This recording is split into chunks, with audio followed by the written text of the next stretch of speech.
চাকুটা তো বেশ ভালোই লাগছে। কি করে এই চাকু? আমি শুনেছি এই চাকু দিয়ে নাকি আব্বু একবারে 4 জনকে মেরে ফেলেছে। চুপ করো, একবার আবুল তাবুল। এদের সাথে তোমার পরিচয়টা করিয়ে দি।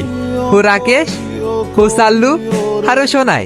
তোমার যখনই মন চাইবে এদের সাথে ঘুরতে যেও। ঠিক আছে আব্বা, চলেন ভাই, এখন একটু বাজারের দিক থেকে ঘুরে আসি। 4টে চা দিও মালা মেরে। বসো দিছি। সিগারেট বিড়ি কিছু খান নাকি ভাই? না না, চাটাই ঠিক আছে। কত হলো ভাই? আপনাদের 20টা। তোর এত বড় বুকের কলিজা, ডাকাত বংশের জামাইয়ের কাছ থেকে টাকা নিবি? শালার অনেক সাহস হয়ে গেছে, ওকে আজকে কেটে ফেলবো।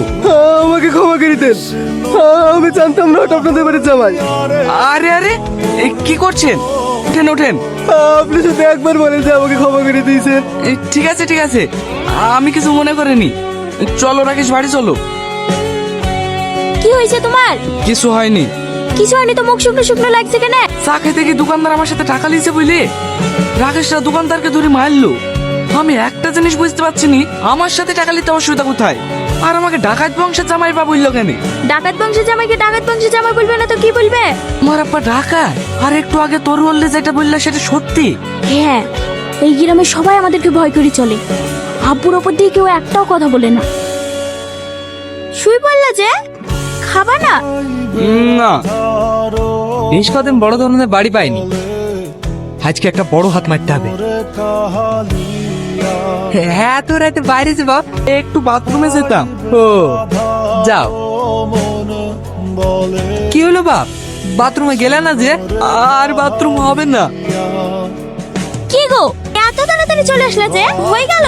বাইরে তোমার আব্বু বন্দুক নিয়ে বসে আছে। বসে আছে? এত আবার ভয় পাওয়ার কি আছে? আমার যা হয়েছে আমি জানি। শালা এই বাড়িতে চুরি মেঘা দিতে পড়েছি। রাতের মধ্যে ওর কাজ শেষ করে দিতে হবে। আজ রাতে কি আপনি বললে ওকে এক্ষুনি কেটে গঙ্গায় ভাসিয়ে দেবো। কি হলো, ব্যাগ গুছাচ্ছে যে? আমি আর এক মুহূর্তে এই বাড়িতে থাকবো না।